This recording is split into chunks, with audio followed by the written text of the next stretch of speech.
Hello, and thanks for joining me once again as I dive into the wacky world of Purview still. Now, today we're having a look at the idea of how we get Power BI hooked up to Purview. So, the process of Power BI into your Purview preview, if you will, and kind of some of the gotchas that are involved in there. So, how you set it up, tenancy issues, how you give it access, all of that kind of stuff we'll run through in a moment. Now, it's not fully featured yet. It is still in preview, there are still some things missing, but I'll show you what you can currently do and how it currently looks. And because it's Power BI, I will no doubt receive a torrent of hilarious abuse from a load of Power BI MVPs who know who you are, but it'll be fine. So we'll go from that first. Secondly, there are some new features in Purview. Things like the ability to say, I want to scan my entire Azure subscription, which is really cool. So we'll have a quick look at those as well. But I think the main thing is this whole Power BI thing, how that hooks in and what we can currently do. As always, do not forget to like and subscribe. If you are new around here, then hello. And as always, let us know down in the comments if there's anything you want to see more, any questions, anything you're not sure, anything you can't get working. Let us know. It'd be good to see. So, on that note, let's go and have a look. Starting off, we had this blog way back in last December talking about the Power BI story for Purview, how it all hooks together. So, this picture is for me, like the big gold standard, right? Look at that. It's great. Saying, I've got a Power BI dashboard that's coming from a report, which is coming from a data set, which comes from these places inside my data platform. So you've got that nice dotted line going, this is Power BI, this is data platform, and then this is the processes that take that from the source system. So I've got source system, ETL into curated data sets, and then scheduled refresh into some reports, into a dashboard. That end-to-end lineage is kind of what people have been chasing after in governance tools for a long time. So that is a picture to get excited about. Unfortunately, it doesn't quite do that yet. We're getting there, but it doesn't do that just yet. But we are in preview, so we'll see what is currently in there. So first things first, how do we start on that journey? How do we tell Purview, here's my Power BI, go nuts and scrape what you can? So let's have a look over here. The eagle-eyed who've been watching videos might notice I'm in a new Purview account. So one of the big gotchas with when you're trying to register Power BI or Purview, when you come in and say, hey, I've got a new thing, I want to connect it to a Power BI, and you hit go, it assumes your tenant. So you can't have a different tenant Power BI to where your Azure subscription is. So if you've created Purview inside a given Active Directory tenant, and for some reason you've got Power BI in a separate tenant, you cannot link them. And that's true of a couple of things in data platform. It's always a little bit weird if your two tenants are out of sync. So big limitation here. You just simply cannot hook it up if your Power BI is in a different tenant. So mine was the thing I normally do my demos with. It's on a different personal tenant. So I had to make a new copy of Purview that's in the same tenancy as my Power BI so that I could actually do this demo for you. So yeah, limitations, be aware of it. If you do have some funny tenancy, you're not going to be able to use this. It is what it is. Okay, if you are in the same tenant, register that data source, and then you set up a new scan. I mean, that's all you have to do in terms of registering data source. You say, that one please, yes, it's this tenant, and it just does it. No other options. In terms of the scan, we've got one thing. Do I want to include personal workspaces or not? So do I just want the manage like Office 365 group style things, the workspace groups that I've got inside Power BI? Or do I want every individual user who happens to upload personal reports and they're tinkering around the sandboxes, playing with stuff? Do we want to scan those as well? And obviously, there's an overhead of scanning everything because it will all be visible inside your catalog, inside your giant Purview data map. So do you want it? Yes or no? It's up to you. In this case, I'm going to include it. And then authentication method. How do you want Purview to connect to Power BI to authenticate, to be able to scrape all this good data out? And we have one option, managed identity. So a managed identity is a system account created by default when you create Purview. So as soon as you create the Azure resource of your Purview account, that goes to Active Directory and it registers an application under the name of your Purview account. So mine's called Advancing Purview. So that's going to be the name of my managed service account. Again, we can go and see details of what the account is. So we have those two things linked together. We have an account called Advancing Purview, and we need to give that account, that managed service identity, access to Power BI.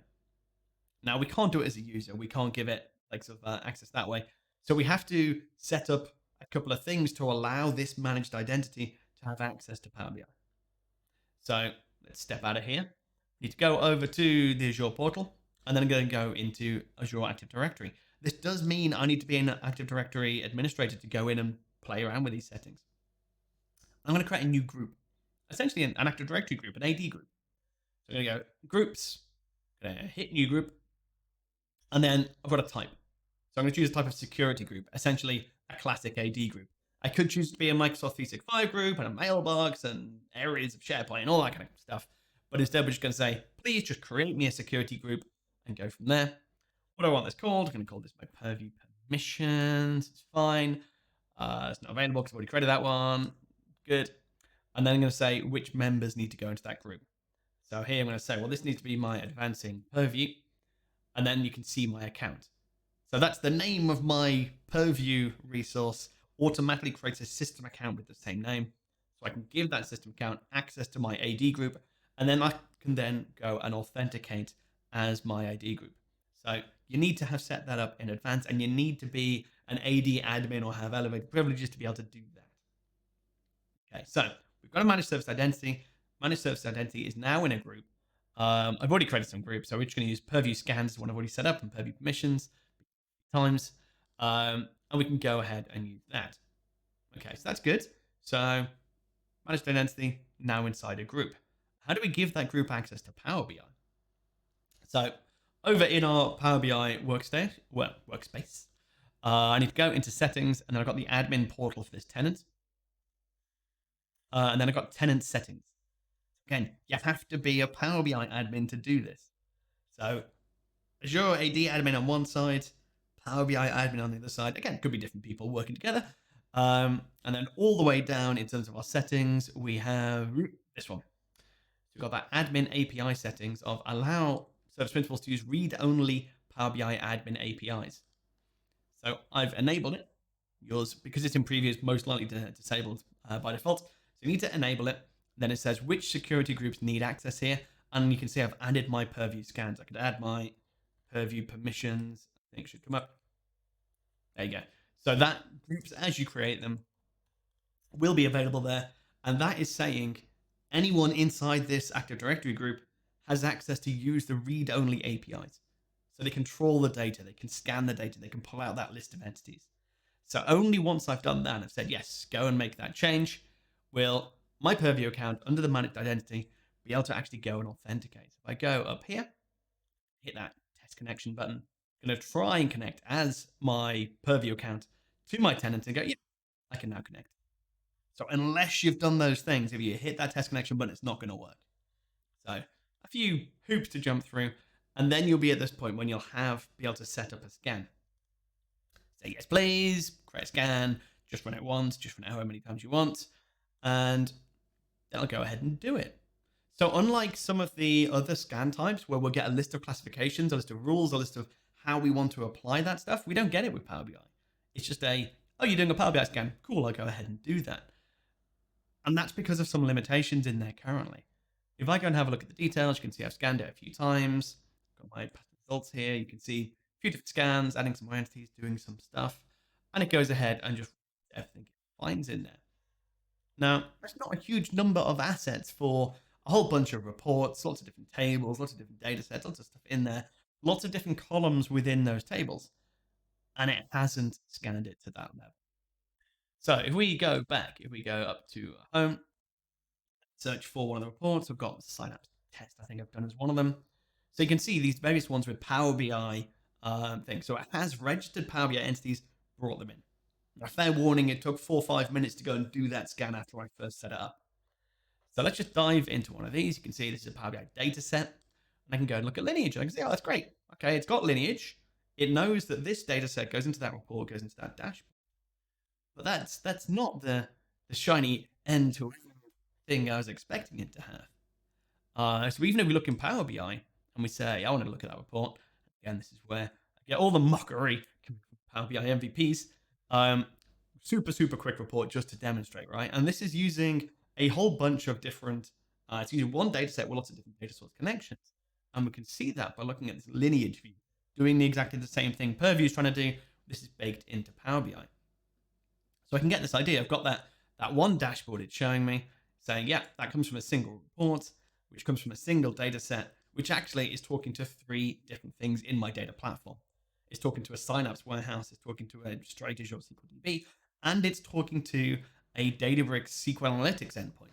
It's doing lots of things all in that one data set. And I've got a few other bits and pieces knocking around here. I've got other reports which are going from Synapse directly. I've got a report which is just going directly from a config database. Now, the important thing to note is actually these ones up here are all direct query. That's all just trying to go straight end to end. It's trying to, every time I go into the report, it's actually doing a live query whenever I look at it, whenever I slice, whenever I interact. The one on the bottom is a scheduled refresh. And that is slightly different. So if I look at config DB over here, if I go back in, say, get my config DB up, typing.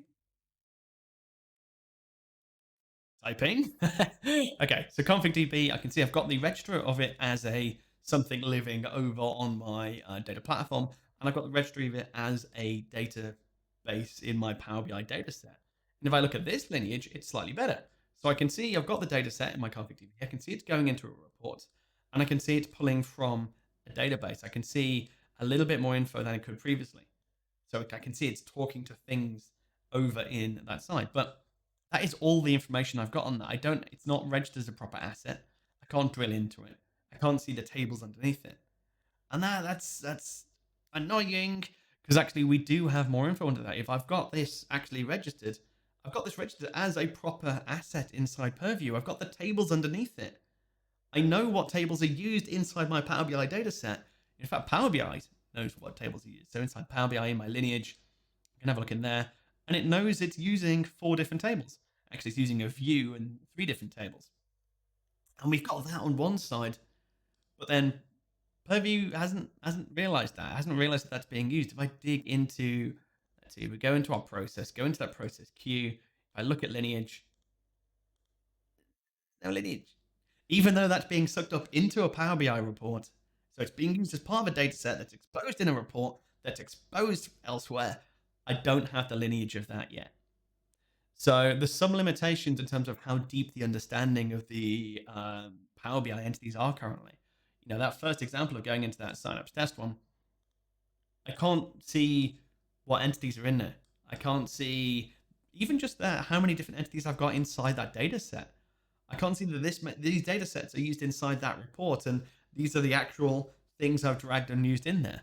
So where we have column level lineage in a lot of things in Purview, it's all things like using data factory copy and using data flow and that kind of stuff, where it says, I got data from this database, I put it into this file, here's the columns that flowed through. We don't have that here. We just have big chunky entity level. I have a data set that went into a report, that went into a dashboard, which it's not quite the level of detail that we need. That does explain why we don't get options when we're scanning it, because it's not trying to look for classified data. It's not looking for credit cards and people's names and email addresses, because it's not looking at the actual schema. I've got no schema information whatsoever. I just have these high-level bits of data, some lineage. That's kind of all I've got. So even the config DB, when we kind of dive into that, I just don't have the same level of info. I don't have an actual link back. I can't see the columns that are used in there. So I can do it. I can get that real good kind of idea of what's used in my Power BI estate. What are all the different moving bits and pieces? Generally, how used are my data sets across all of my different parts of my Power BI tenant?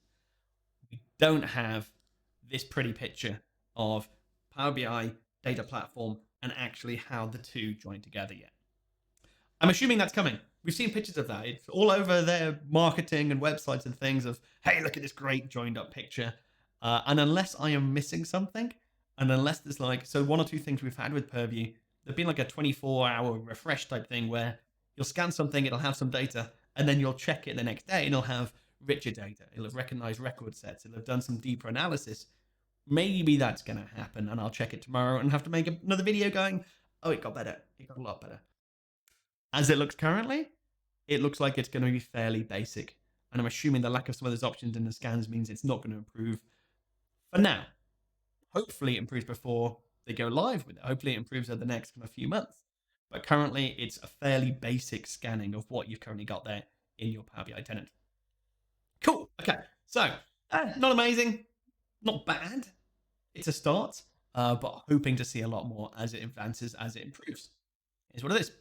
Okay, the other thing I wanted to show you in Purview today is the fact that we've got this other thing, this Azure multiple, AWS multiple. So rather than going somewhere and saying, I would like to scan that blob store, set a scan, do a thing, and then that database, and then set up, do a thing, and then that blob store, do a thing, we can just say, just go and scan Azure for me. And that is really, really cool. So set up a scan for Azure, select a few things. So I select subscription, and then I can just say, just scan everything in that subscription. Or I can say a resource group. So I'm going at everything inside that resource group. And it's kind of like up to me how I want to do that. So I could just have like a big collection, which has each of my managed resource groups in there. Or I can just have a whole bunch of subscriptions and just say, go find everything in there.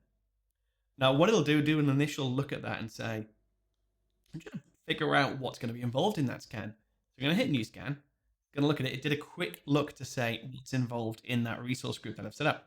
And all it's found is a data lake store Gen 2. So it said, the only things I've found in that resource group that I'm currently set, so as Purview is currently set up to be able to scan, is a lake. How do you want to connect? How do you want that to work? Now, if I go back and say, well, actually, no, I was wrong. I don't want to do a resource group. I want to do everything. Just go for my whole subscription. Go nuts, tell me everything in there. So I get this whole subscription level thing.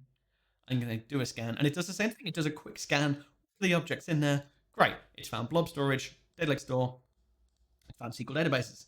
So it's just said, here's all the things that I can go and scan for you.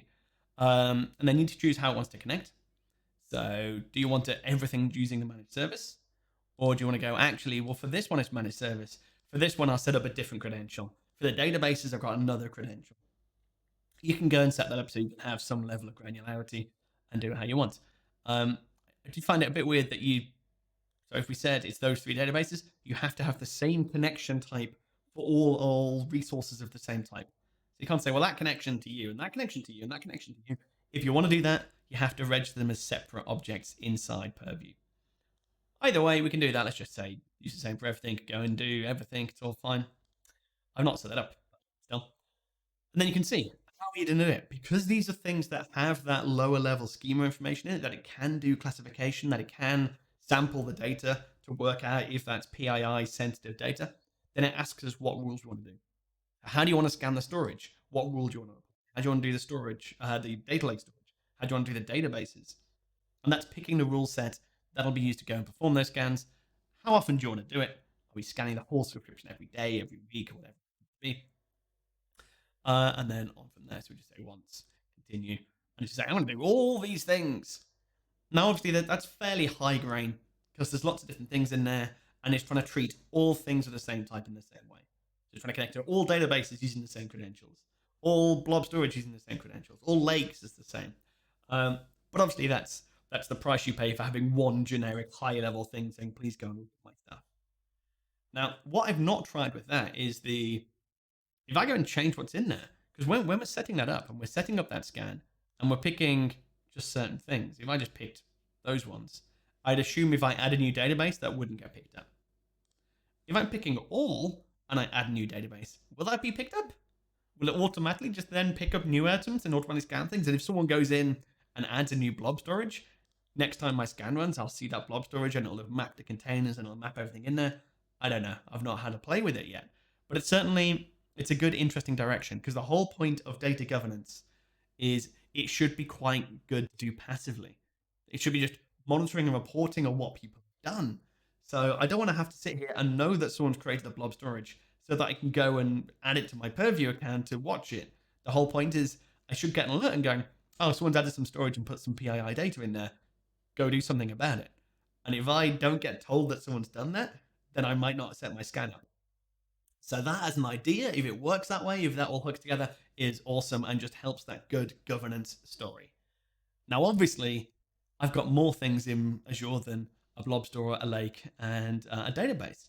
So we're still waiting on things like I want to be able to scan the rest of signups. I do have signups in that thing, and it's not picked up the fact that signups there, which is weird. Databricks, I wanted to pick up high tables and actually sort of start registering that stuff. Like log analytics or any other dump of data that you've got somewhere in your Azure subscription, this needs to be eventually saying, yeah, here's all the places people can be putting data in your subscription, and we'll let you know whenever there's a new one added, and we'll start scanning it automatically. That's what we're looking for. That's the nirvana. Not there yet, but that is a real nice head in the right direction. Cool. Final thing, just to point out, there are some other new data sources coming in. So you've got the AWS version of that Azure Multiple. You've got things coming in like Oracle. You've got SAP ECCs, SAP HANA. So again, more of the big, chunky enterprise style data sources. Now, again, as we saw with the kind of the initial pricing story, the initial kind of way they've marketed it, this is so much trying to capture that big enterprise. We have a massive estate. We've got big tools. We've got pay a lot of money for SAP. We've got lots of Oracle, and we're trying to suck and monitor this entire estate. And that makes sense in terms of what they're pushing out. I'm waiting and waiting and waiting for the other data sources within Azure itself. Come on, give me Hive. Just give me Hive and I'll be happy. But we'll see when they get uploaded. Hopefully they're going to come. They've shown pictures of it in a lot of the marketing and the initial preview videos. So we assume they're coming if they've shown us photos of it. But again, we will see those when they come. Cool. And that is all I really wanted to go through today. So main things, Power BI kind of works, but it's high level entity. It's not low level. It's not showing individual tables. It's not showing individual attributes on site on those tables, which is a real shame currently. I'm hoping that's going to get fixed. Watch out for the tenant. Watch out for the admin privileges needed for the Active Directory and the Power BI admin portal. But if you get all that sorted, you can at least start mapping out your Power BI estate in the same place as you map your data platform, even if it doesn't quite stitch them together just yet. Other than that, as always, do not forget to like and subscribe. Let us know in the comments if there's anything else that you've seen there, anything you've had to play with. Have you had a manage to go with the Scan All My subscription? How did that work? And we'll drop the links down in the descriptions for any of those things that we showed. Otherwise, you guys have a good day, and we'll catch you later.